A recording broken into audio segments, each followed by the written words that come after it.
Welcome all. Today I am going to discuss with module 10 person with disability. Myself Dr. B.S. Patil. I am associated with V.M. Salgaonkar College of Law, Goa. In today's discussion, I am going to take up a discussion on access to justice in the light of disabled persons.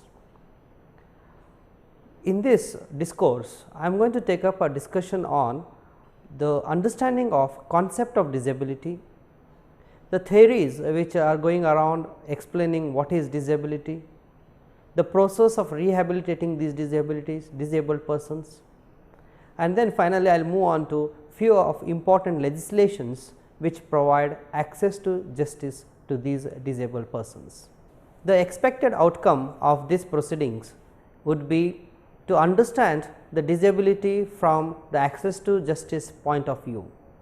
And during the discourse, I expect you all to understand the concept, theories of disability and the rehabilitation models that has been developed by the civilized world for these disabled persons.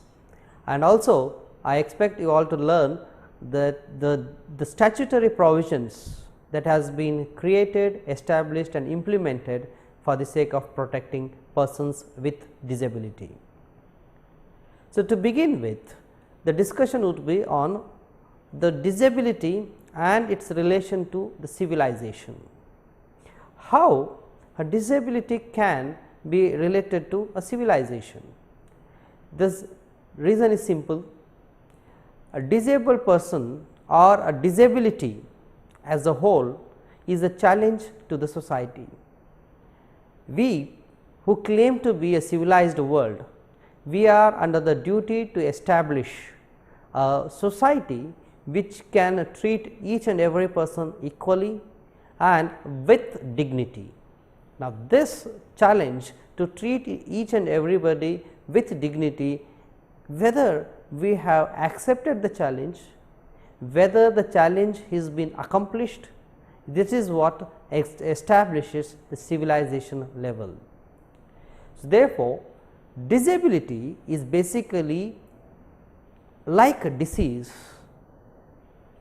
cause injustice to the person by limiting the range of opportunities which ordinarily a normal person enjoys. So, therefore, when a person with disability comes to an institution, the institution is under the duty to provide equal range of opportunities as of a normal human being. So, therefore, whether we have achieved the civilization which is supposed to be a dream to be achieved by the human being, I say that whether we have achieved is still a question mark, because to study our achievement, we need to study the conditions at the edge of the society, not in the middle of the society, because the edge of the society they reveal the conditions, the state and the progress of the society. And I consider disabled, this is a micro minority called persons with disability are staying at the edge of the society. The moment they enjoy the rights, the dream of civilization could be achieved. So, therefore, I suggest that the rights of disabled person should be treated as a touchstone to determine the extent of civilization the society has achieved. So, disability comes up with the prejudice. In the medical paradigm, disability is considered as a dysfunction. So, this advantage, or I should say the drawback of this prejudice is that it comes up with an understanding that cure the curable person, eradicate the incurable person. Now, here we are talking about extinguishing a life only because the society cannot provide him with equal rights. The disability of the society is being treated as a disability of a person. So, this prejudice can lead to a situation where they only provide medical help and then they consider the disabled person as a cursed person. So, this prejudice needs to be addressed. So, this is the first thing that we need to understand. So, the question is why I am discussing all these things under the heading of access to justice. So, here I want to mention that access to justice gets an entirely new meaning when we discuss persons with disability rights. Expecting a disabled person to go to court and access to justice, it is meaningless as long as he has been given equal rights along with others, right to live like a human being. So, therefore, when access to justice is discussed in the light of persons with disability, entitlement becomes access to justice. Whether the dignity, the life with dignity becomes access to justice. So, here in this discourse I am not going to discuss the right of a disabled person to reach court, but I am going to discuss the right of a disabled person to live with dignity. So, disability, is it a grave concern, a matter of a grave concern? Yes, indeed, because disability is, even though we call it as a micro minority, it is not actually a micro minority. Almost 600 million population of this world are disabled persons. Why they are micro minority? They are not only micro minority, they are invisible minority, because of they confine themselves to the four walls of their house. They do not move around in the society. So, as we do not see them, we feel that they are not present, but they are very much present in this world, but only thing is we are not provided them with the proper rights and duties. Poverty and disability, they are correlated with each other. Disabled person ends up with a poverty because of lack of opportunity. That is the reason why this is a matter of a grave concern. Disabled persons education is also limited as the range gets restricted because of his disability. Disability again creates a impact on the economy of the state, as traditionally we feel that the disabled person cannot contribute to the economy of the state, which I want to mention here that it is not true. They cannot contribute to the economy of the state because they are not being empowered.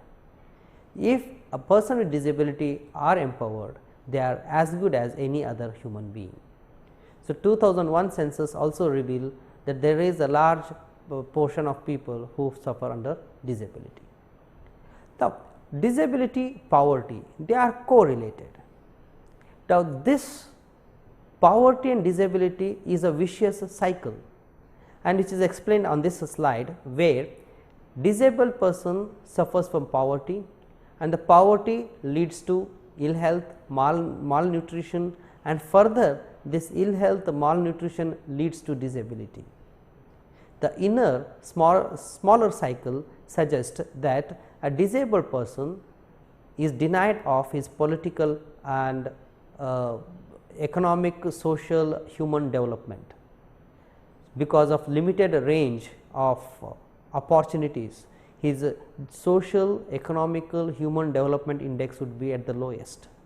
Absence of these developmental index leads to a situation where he do not exercise his political and civil rights. As a result of that, social and economic rights are also avoided. So, finally, he would suffer from social exclusion. So, like this, disability is not one problem with physicality. Disability is a problem related, it is a multiple problem, and the approach should be of from all directions to solve this challenge. Now, taking the concept of disability into consideration, disability is recognized under three different terms: impairment, disability and handicap, whether they are one and the same. If they are different, how far they are different from one another. So, take impairment. The impairment is basically a term used to describe anatomical structure of a person. If a person is suffering from anatomical disorder or psychological disorder, that is considered as a human being is been impaired. This impairment becomes disability if this disfigurement, anatomical disfigurement, psychological disfigurement leads to a situation where his range of opportunities gets restricted and his activities gets restricted. So, restricted activity of an impaired person is disability. So, this disability leads to handicap when this restricted opportunities leads to a distinctive disadvantage to the person. So, take the example of a blind. A blind, blindness is an impairment. Due to blindness, he cannot pursue his education is a case of disability. Lack of education leads to a situation that he cannot obtain a degree, he cannot pursue higher studies is handicap. So, therefore, these are the three different terminologies used for three different purposes. Many a times we use these terms interchangeably. Taking theories of disability into consideration, the first theory I am going to discuss is sociological theory. So, in this sociological theory, disability is considered as a person in need of help,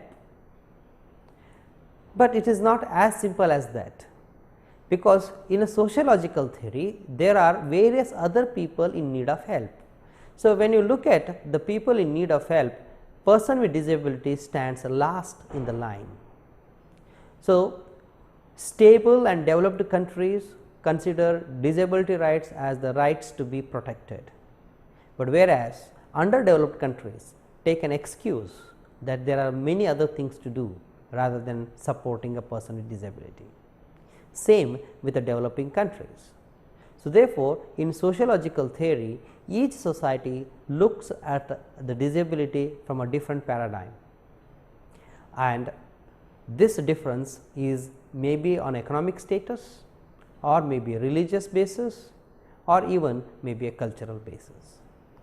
Take the example of a blindness again. USA takes blindness as a situation which needs assistance or counseling, whereas England takes it as a technical challenge where they need to develop a technology to address the problem, whereas Italy looks at it as a situation which needs intervention of a god, which needs a counseling. So, this is how same disablement is looked differently from different states.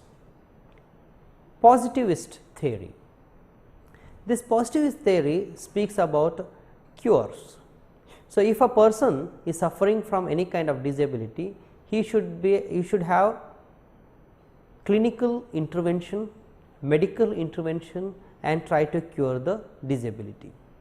But this they also have developed social medicine for this, wherein the chances of disability can be prevented. So, that is the positivist theory, where they look into positive action into addressing the disabled person. But the major defect with this system is the life and the death decision of a person is decided by somebody else. No questions are asked, no opinions are sought. Disabled person has to undergo the treatment what the other person is suggesting. So, the positivist theory is a theory where somebody else decides on the lives of a disabled person. Then comes the functionalist theory. So, in this theory, the society consider disability as a sick role. Here, the disabled person, it is considered as a sick person who who wants to get well and he needs to be treated. This functionalist theory is okay when it comes to curable diseases or curable disablements, where there are n number of incurable disablements are there, for which this functionalist theory is not answering those requirements. Then the critical theory. Now, the critical theory is a theory where they consider disablement as or disability as result of an unequal society, and this unequal society has to be brought into an equality level through social action, through social revolution. Again, here we are talking about equality without considering the variety of problems which disabled people suffer. So, these are the different theories of disability. Moving on to the rehabilitation. So, the rehabilitation of a person with disability, here we are having a different modes of rehabilitation. First, let me take up medical model as a rehabilitation. According to medical model, disability is a medical challenge. The disability can occur due to disease, trauma or other health conditions. So, medically these conditions should be treated. So, therefore, treatment by the professionals is the way a disabled person can be rehabilitated. That is the opinion under medical model. But if you look at the understanding of this whole process, cure or the individual's adjustment to or behavioral change, that would lead to an almost a cure situation. So, cure leads to one option is cure the disease, second option is lead to a situation of almost cure position. If you look at the next model is a social model. According to this model, disability is a socially created problem and a matter can be resolved with full integration of the individual with the society. So, therefore, how to achieve this is again through social action, collective responsibility and make environmental modifications, so that the disabled person can move freely around in the society. Now, here the issue concerning with this social model is both cultural as well as ideological. Many a times the cultural hindrances are created to this model. Charity model. Now, in this model they consider person with disability as the victim of circumstances and he deserves pity. At the same time, no rights for him. As he is a victim, he needs certain kind of a help, assistance. So, he would be given a certain kind of facilities, but never rights. So, in this model they expect person with disability to live an animal existence without any kind of rights. In moral model, that is the next one, where they consider disability as the result of bad actions of parents or bad actions of the same person in the earlier life. So, therefore, they consider disablement as a punishment given by the God. So, in Hinduism they consider it as a part of doctrine of karma. So, curing them, protecting them, giving them rights can never be thought of, as they have been punished by the God himself. Then comes the last human rights model. Now, in this model they consider person with disability as the person with different abilities. So, we need to protect his rights rather than provide him with the charity, and therefore, human rights model provides for empowerment of persons with disability rather than providing them with any kind of charity or facility. So, moving on from the theories, the models of rehabilitation, the concept of disablement, let us take up the discussion on the laws concerning disability. The Constitution provides for many provisions for persons with disability. Article 41 speaks about providing education to the person suffering from the disablement. 39A provides for equal access to justice and free legal aid. 45 provides for early childhood care and providing education till the age of 6. 46 and 47 provides for raising the standard of living of and education and the development of persons with disability. So, that is how the Constitution has ample provisions for protecting the rights of disability. So, from the Constitution, let us move on to the legislations for the protecting the rights of the disability. As a first discussion, I am going to take up the protection given to the persons with mental illness under the Mental Health Act. So, if you look at the evolution of Mental Health Act, it has started from 1858, where they had built many asylums for lunatics. Then there was Indian Lunacy Act in 1912. Then came the present legislation, the Mental Health Act 1987. This act provides for a specific object. The first, the restriction.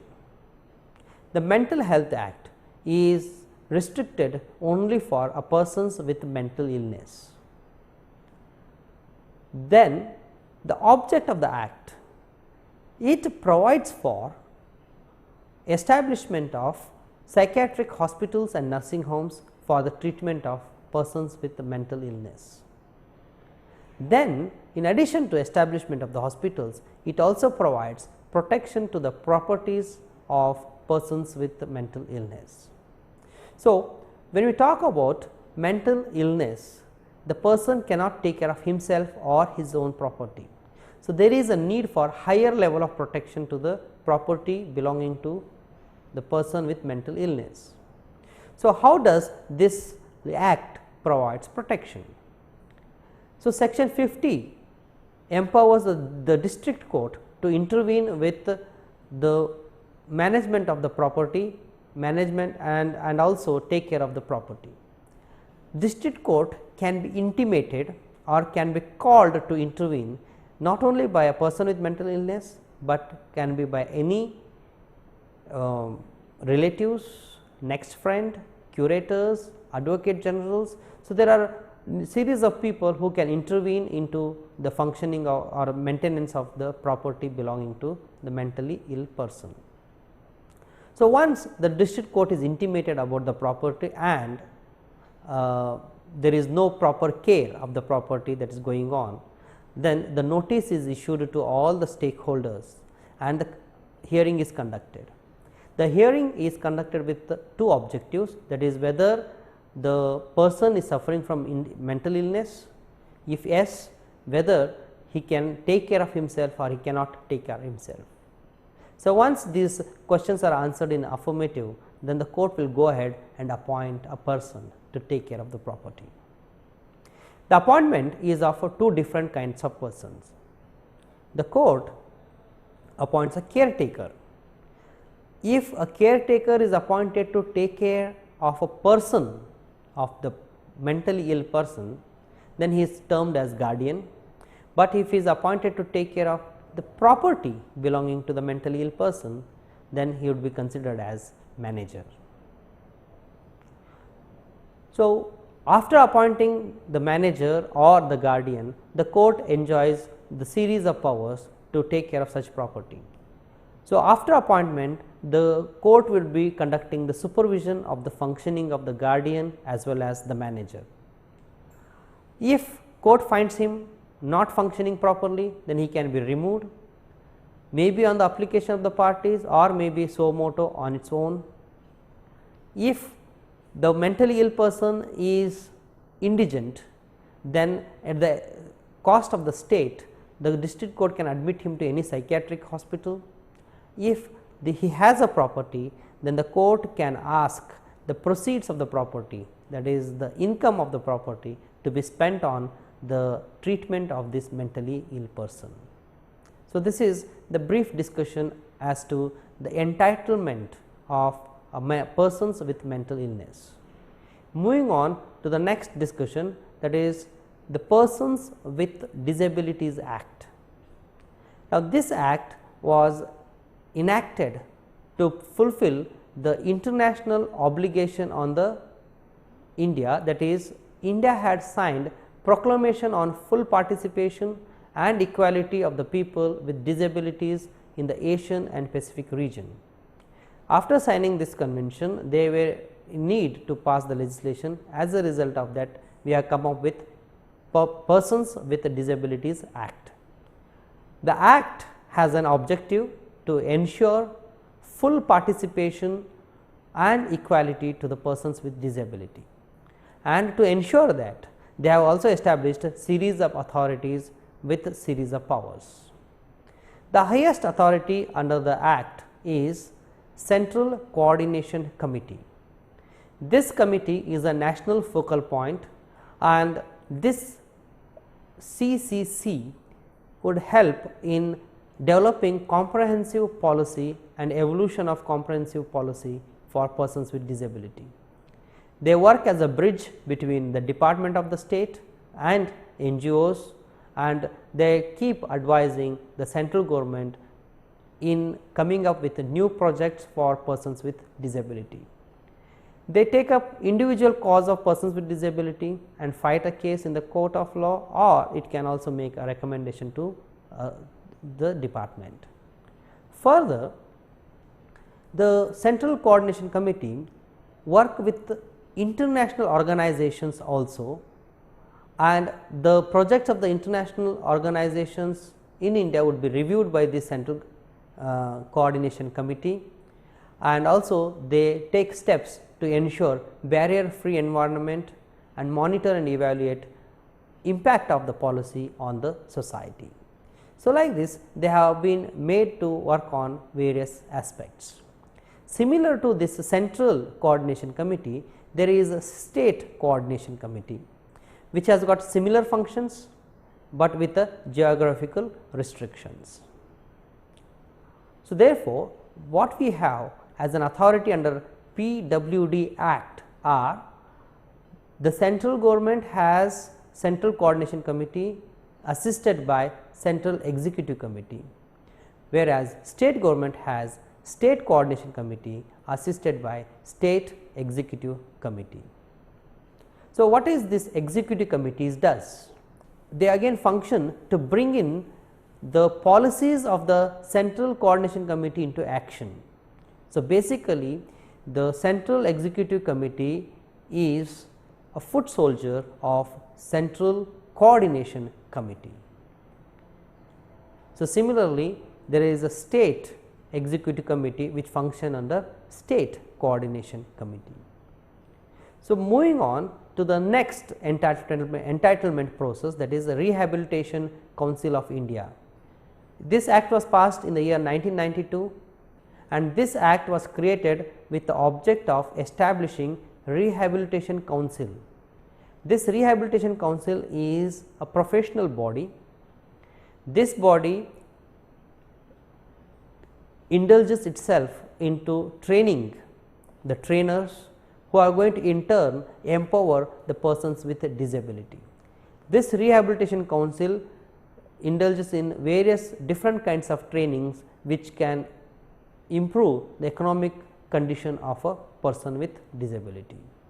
So, the Rehabilitation Council consists of chairman with a social work background, members from various departments including UGC, General Indian Council, Director of General Indian Council, Medical Research Council. So, the variety of members are included, including medical practitioners and the parliamentarians.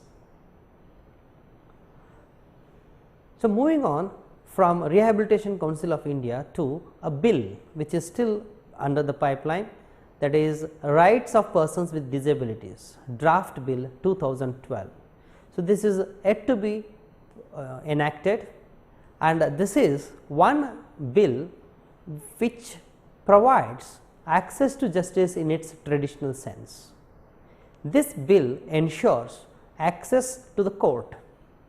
Till now, when we discussed Mental Health Act, PWD Act, Rehabilitation Act, all these were mostly concerned with entitlements, but this is the act which considers access as one of the right. So, here the act, that is the bill, is passed with an object, or the bill is been drafted with the object of providing legal capacity to the person with disability, and to provide him with the legal facility, it also suggests making suitable arrangements. So, in the legal capacity, the disabled person enjoys right to move court. So, when he has a right to move court, the court has to create reasonable accommodation for this person with disability. So, reasonable accommodation in the sense he should be given the documents in the form in which he could read. If a blind person moves a court, then he should be given all the documents in a braille language. Then no discrimination against person with disability due to his disablement. National and state legal service authorities also should make provisions for making the documents available in different methods by which a person with disability can easily access. So, therefore, the bill creates an obligation on national and state legal service authorities to create documents in a different fashion. The important authority that is established under the bill is the Disability Rights Court. Now, this is a court established to take care of the disputes connected with the persons with disability. He may be a victim of an act or he may be an offender of an act. The case would be heard by the Disability Rights Court, and this court is expected to dispose of the cases speedily. Mostly the state government recognizes existing court as a disability court, but sometimes they are empowered to establish a new disability court if there is a more population of more than 10 lakh in a city. Disability court comes up with Disability Right Council. So, where the free legal aid is provided to the person with disability. Then comes the National Trust Act, which is passed in the year 1999, and this act is passed with the object of maintaining a national level a trust for persons suffering from autism, cerebral palsy, mental retardation and multiple disabilities. Under this National Trust Act, there is a provision for appointment of a guardian for the person with disability and a provision and an ability to lead an independent life. And this National Trust Act is expected to fulfill all the objectives of the PWD Act. So, in conclusion, I want to mention that the laws on access to justice in a traditional sense do not exist in India. So, there is no provision in which a person with disability can approach court, and there is no provision by which he can access the justice. A person with disability can access justice because he may be a poor, but not because he is a disabled person. So, traditional sense still there is a lot to be done, but in a modern view where entitlements also can be considered as access to justice, there are provisions which exist, but still there is a need for sensitization of the society and there is a need for implementation of the law effectively. Thank you.